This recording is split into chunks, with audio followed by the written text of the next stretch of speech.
has succeeded in its objection to certain individuals entering this country, although it has not always succeeded. And I'll deal with that a little later. A cabinet minister normally decides whether the visit of a particular individual to the public is in the public interest or not. The decision of the executive committee is subject to the formal resolution by the general meeting of the membership of the board as a whole. Any member of the board may raise any issue at a general meeting, but the ultimate decision depends on the general meeting of the Board of Deputies. It is sometimes said that the board plays a negative rather than a positive role, but this is not always accurate. There are a number of things proposed publicly which the community believes are contrary to its interests, and in that event it usually follows that the board will attend a meeting with a relevant minister to discuss the matter in controversy.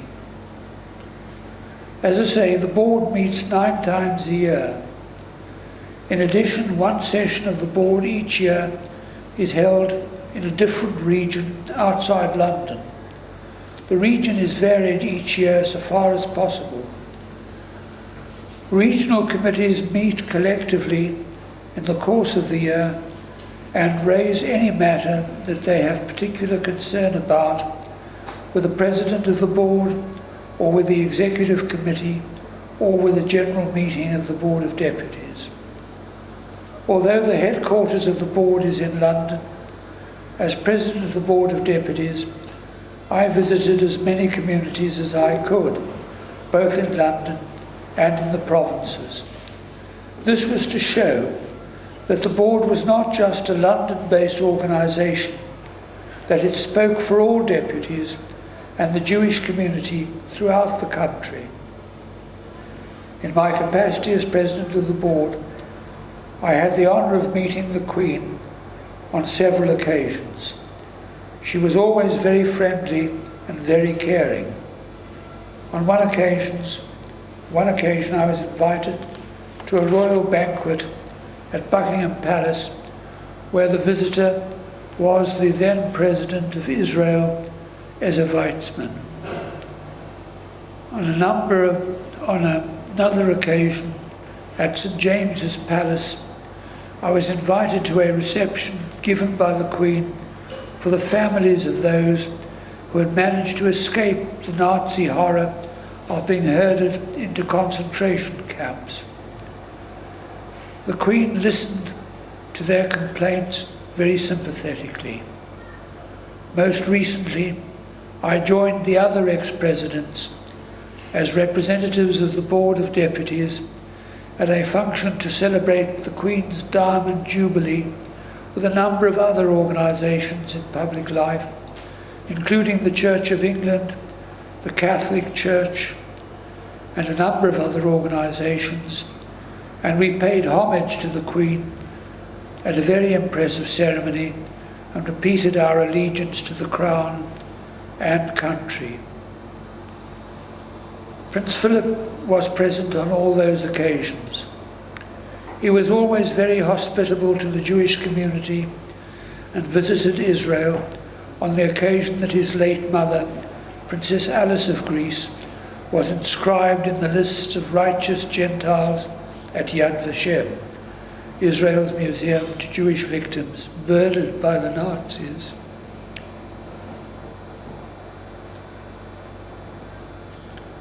Prince Philip's mother had saved Jews during the Holocaust. Prince Philip was also the main speaker of the Board of Deputies' annual dinner a few years ago and delivered a very moving speech. We consistently have support and affection as a community from royalty, for which we are very grateful.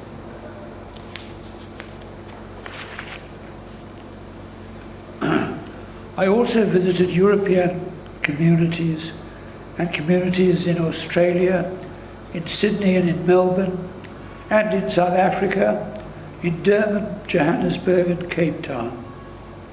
My wife and I were always welcomed heartily in other countries. In previous years, we had ex-President Mandela as our guest speaker at the Board of Deputies' annual dinner. As President of the Board, I visited Eastern European communities. My wife and I paid a visit to the Ukraine shortly after it had parted from the Soviet Union. On our first visit, and we made two on European Congress business, we were put into an hotel where there was a large lady on each floor who would supply you with a key to your room in exchange for a slip of paper. The beds in the room were at right angles to each other and had no bed cover and no pillows. They were simply an old curtain with which you were expected to cover yourself. I'm happy to say that on my second visit, the hotel, a different hotel, was more amenable and we had a very pleasant stay. The board has proved its usefulness over the last 250 years on a number of occasions.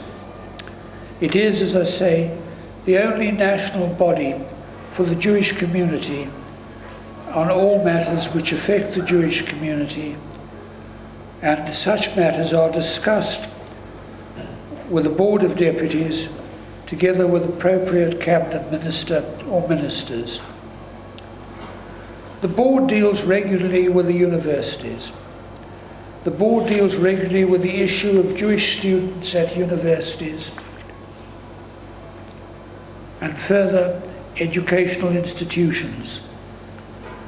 The board has complained about harassment of Jewish students to the university authorities. The then Mayor of London, Ken Livingstone, insisted in inviting as his guests to London Arab extremists who were very hostile to the Jewish community and to the State of Israel. Fortunately, he was defeated in two general elections by Boris Johnson and a Labour law lord, Lord Sugar, in fact appealed to the Jewish community to ensure that he wasn't re-elected on either occasion. The universities have replied to our letters saying that they will do their best to regulate the holding of any protest by individuals hostile to any Jewish students or to Israel. I am particularly proud of what the board has achieved during the last few decades. The board, as I say, has become a truly national representative organisation for the Jewish community. At each meeting of the board as a whole, more and more organisations are applying to join the board as members. The board has increased considerably in numbers and is widely respected throughout the country. The board has and will continue to make an important contribution to the well-being of the Jewish community. I believe the board is set now to go from strength to strength in the future. The board has now introduced a new idea. It is now looking for younger deputies under the age of 35 to join it as members. This is an excellent idea, and if you are interested, you could certainly appeal to a local synagogue or Jewish organisation which belongs to the board to join as a member. It is certainly important that the Board of Deputies should not be an ancient club, but it must ensure a good cross-section of members throughout the age range.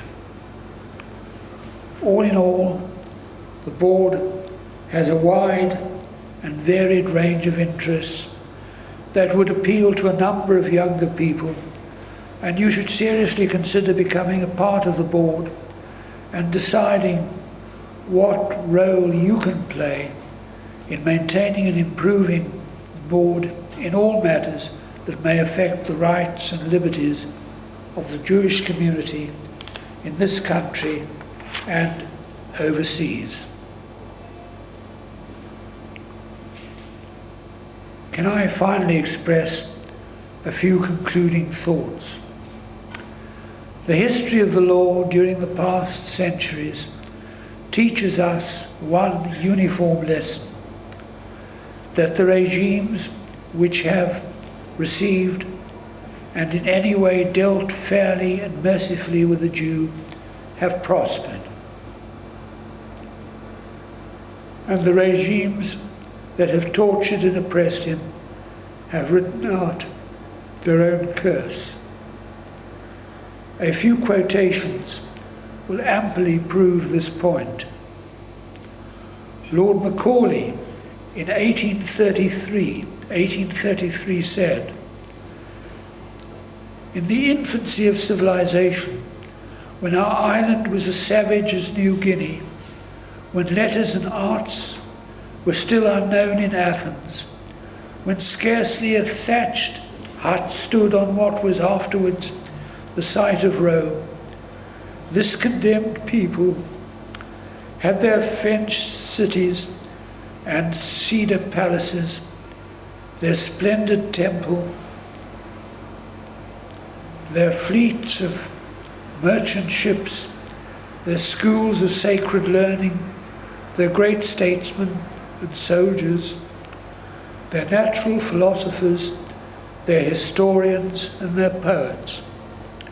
What nation ever, in its last agonies, gave such signal proofs of what may be accompanied by a brave despair? And if in the course of many centuries the oppressed descendants of warriors and sages have degenerated from the qualities of their fathers, shall we consider this as a matter of reproach to them? Shall we not rather consider it as a matter of shame and remorse to ourselves? Let us do justice to them. Let us open to them the doors of the House of Commons. Let us open to them every career in which ability and energy can be displayed. Till we have done this, let us not presume to say that there is no genius among the countrymen of Isaiah,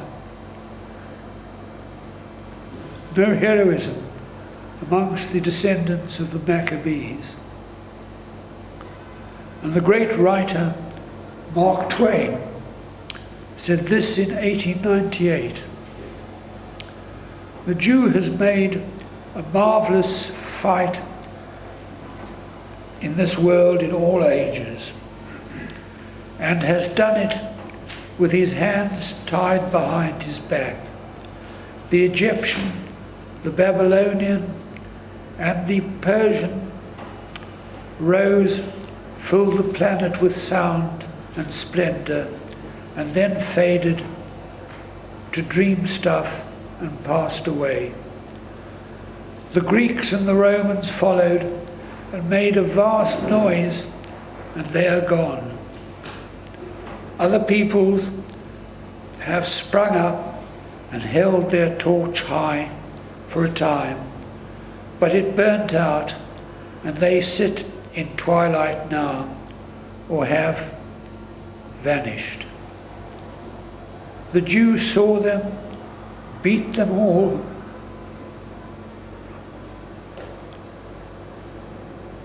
and is now what he always was, exhibiting no decadence, no infirmities of age, no weakening of his parts, no slowing of his energies, no dulling of his alert and aggressive mind. And those of you who attend a synagogue periodically may remember the prayer for the new month is this: May it be thy will, O Lord our God and God of our fathers, to renow unto us this coming month for good and for blessing. O grant us long life, a life of blessing, of sustenance, of bodily vigour, a life marked by the fear of heaven and the dread of sin, a life free from shame and reproach, a life in which the desires of our heart shall be fulfilled for good.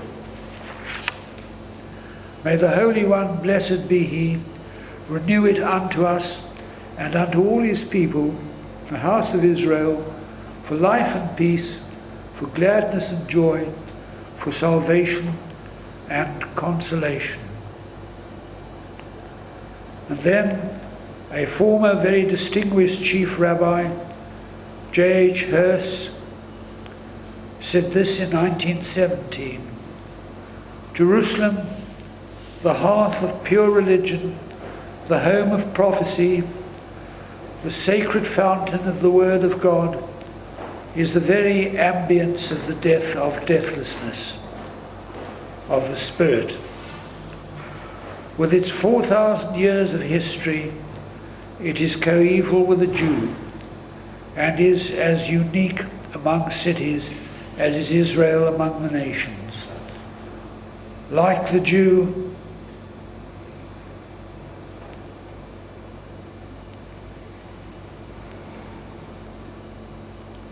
this holy city of Israel, the spiritual capital of humanity that has for ages been the magnetic pole of the love and reverence of mankind, is deathless.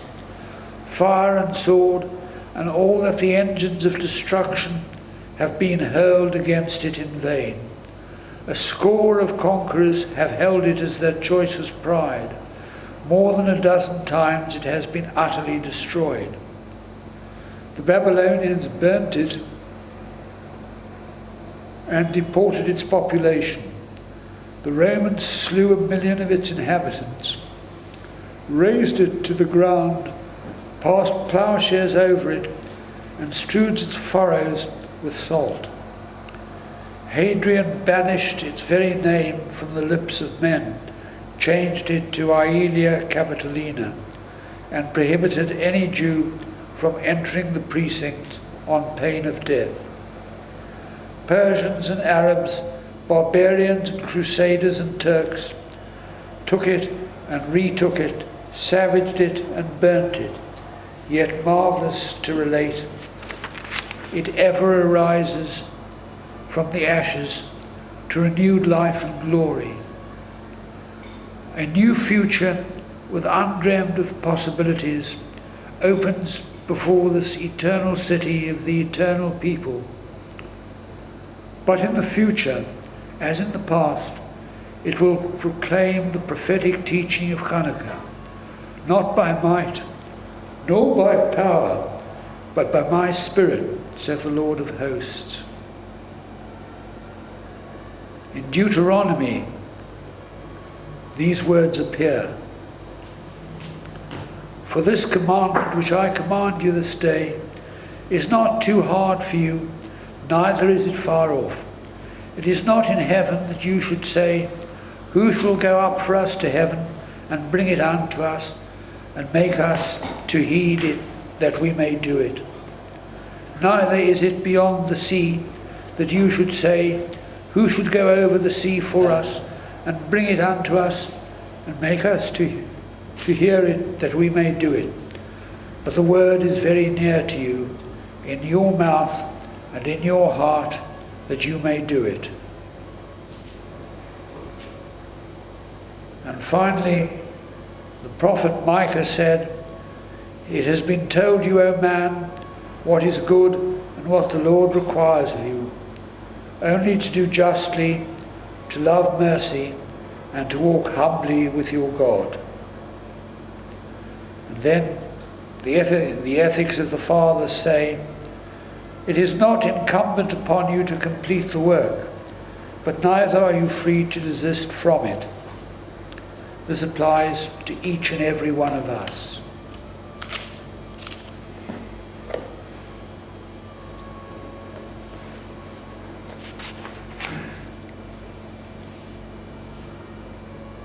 I wish you and all of you every success in your future. May you all be prosperous, and may you do well in all your endeavours. But always remember, you are a Jew with particular responsibilities. Thank you all.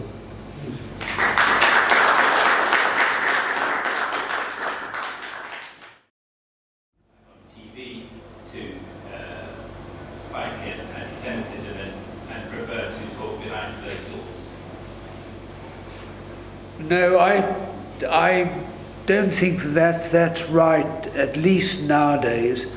You're talking about an event which occurred in the 1930s, and I'm afraid I was then still, well, I don't know, no, I wasn't still a glimmer in my mother's eye, but I was around then.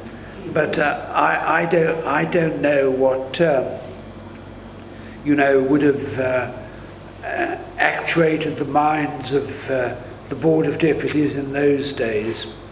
I know now that we are very, very outspoken on anything that prejudices us or hurts us, whether in this country, in Europe, in South America, anywhere. And the board has undergone a complete change, because the old days of not doing anything for fear that you may antagonize people and so on have really gone. And I mean, of course, if the board has discussion with a cabinet minister, it won't publicize what happened in the meeting, but so far as the results are concerned, those will be broadcast and will become public property. Can I ask a question about, sure. You mentioned Jewish circumcision, Brit Milah, and people I suppose are aware that it's currently being debated in Germany and the US whether it should be illegal, and I think in Switzerland they've actually now held it to be illegal unless it's for medical reasons. What kind of approach do you think we can take? What approach should the Jews take to tackling that issue, and what has the Board of Deputies done, if anything? Well, the position is that a former president, in fact he was a vice president under me, and he then became a president for 6 or 7 years of the board, because his predecessor, Joe Wagerman, had to retire from the presidency after about 2 years or so, and he stepped into the vacancy. He is heading the Jewish community in relation to this. And I must say, in the past, he's beaten off several attempts to ban these practices, and it's getting more difficult, of course, because it is more screened and so on. But he will do his best, and I'm sure that he will do everything that he can do. We none of us take very kindly to the idea that shechita should be banned or anything like that, and so far, as I say, we've held that to be privileged. I mean, we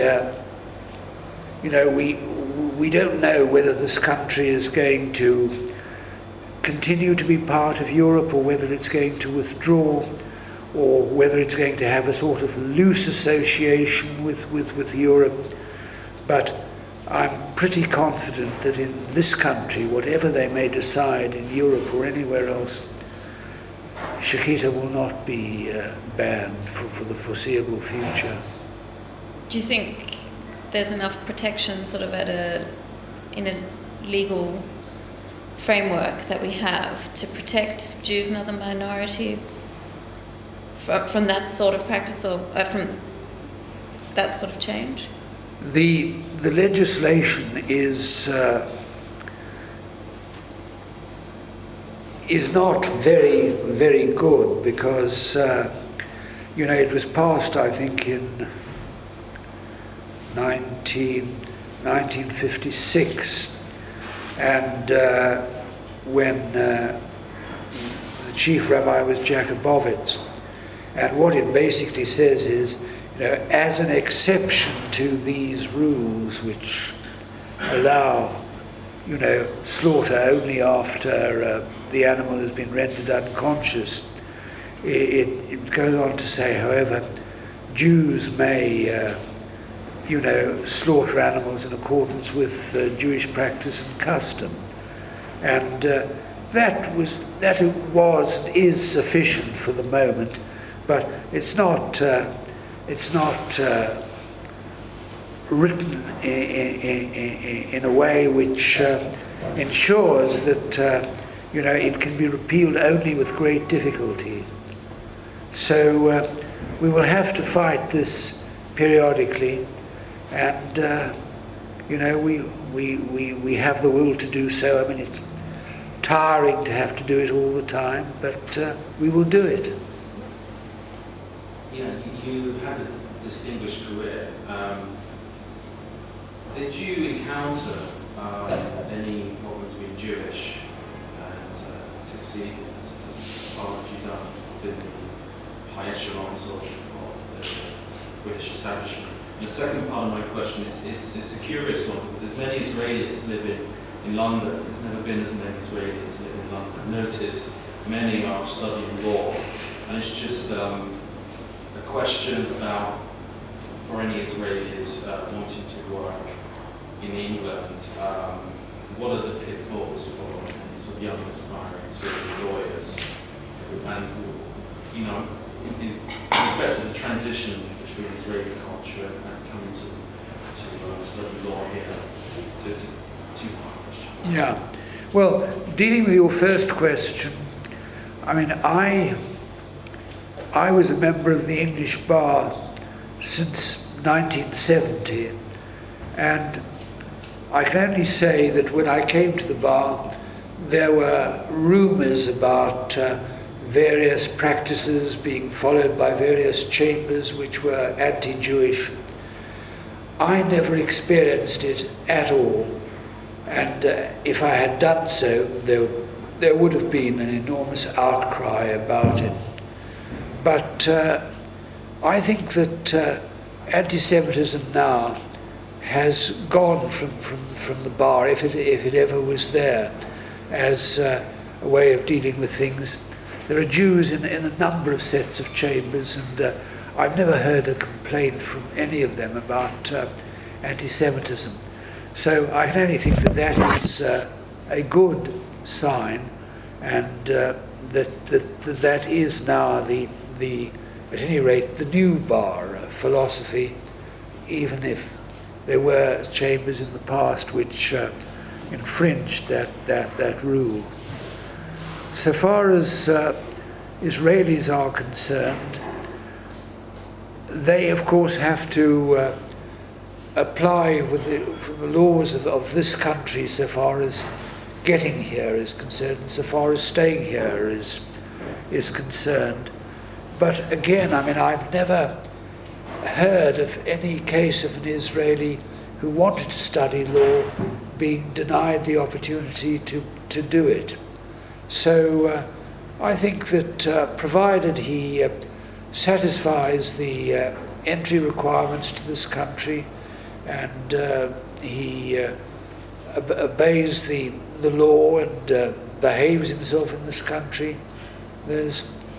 I don't think that an Israeli, as distinct from anyone else, suffers any prejudice. Having said that, as I said, there are one or two places, universities, which are anti-Semitic in the makeup of its students, and who don't hesitate to show off from time to time their anti-Semitism. And anybody who goes to the School of Oriental and African Studies, I think, needs his head read, because that is the worst example of anti-Semitism you could get.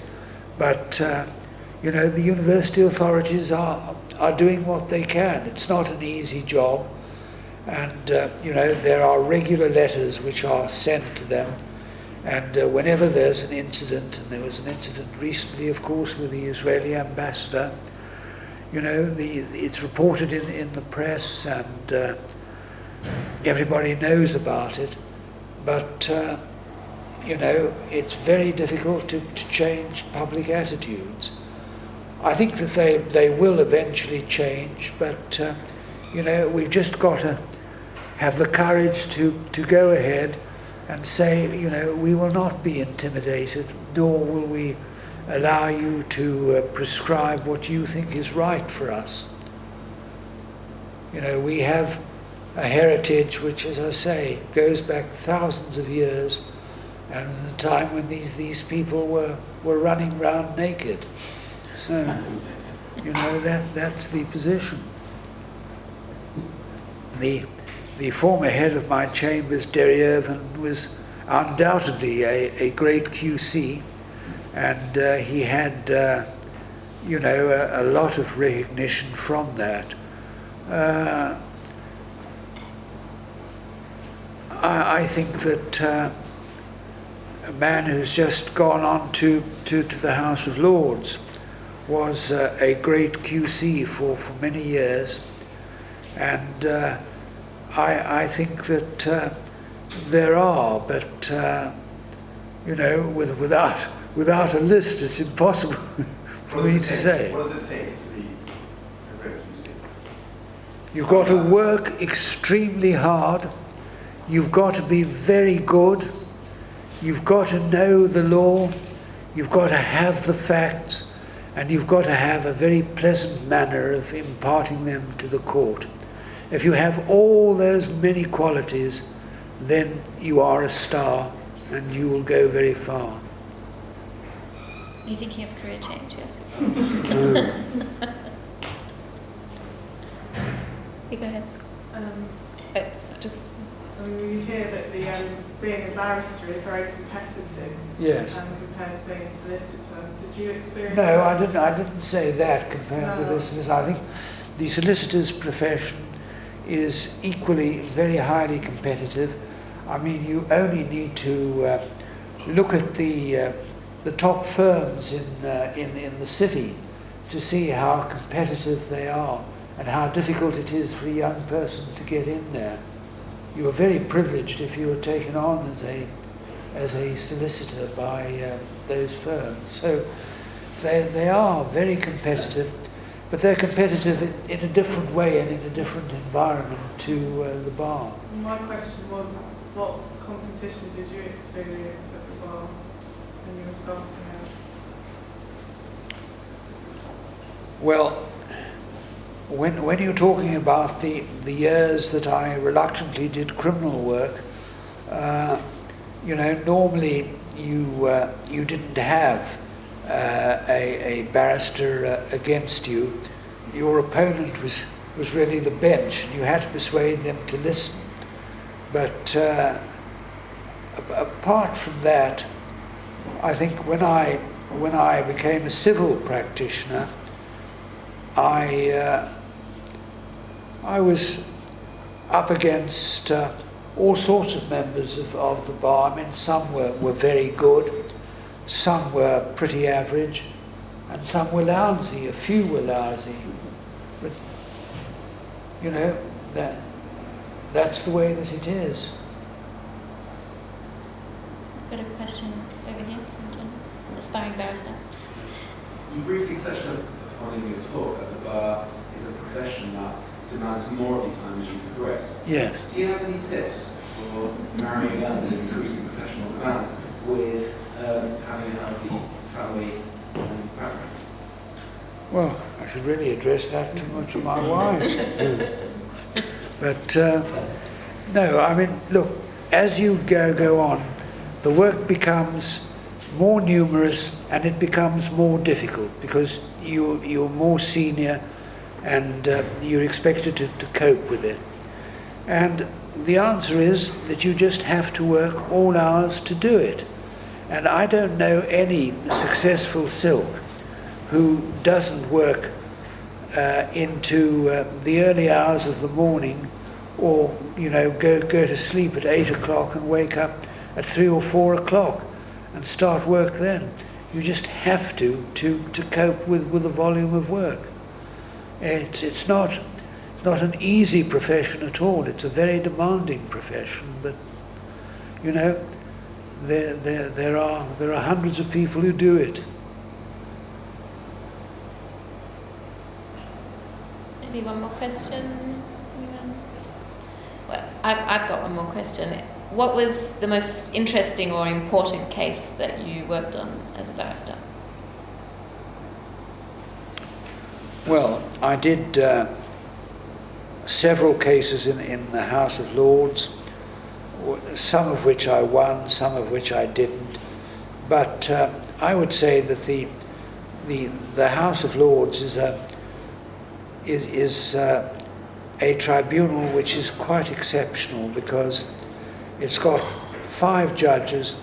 They're all people of great distinction in the law. They're all very quick-witted. They've had the papers and they've read them and they've formed a provisional view. And the questioning is pretty fierce, and you just got to be on top of it. I mean, there's no substitute in law for hard work and doing the hard work, whatever the hours that it takes. And there's no successful lawyer who simply can pass off the work and say, well, I won't do this, I won't do that, and so on. Because if you're busy, you're busy, and if you're busy, you want to stay busy, and that means that you can make no excuses about not doing the work properly. You can always say to your clerk, take a little less, because I'm working all the hours that the Almighty gives. So but I mean, clerks get their money essentially from your work, and you being in line for big cases, and they will obviously be very reluctant to do that. Right, I think the last thing to do is to thank you yet again for giving so much of your time to us and so many of your insights. I think we all know we have to wake up at 4 o'clock tomorrow morning and start. But honestly, it's a very inspiring story, especially how you managed to achieve so much, and with the Board of Deputies, and it sounds hugely interesting and important work that you've done. And thank you again very, very much for your time. My pleasure.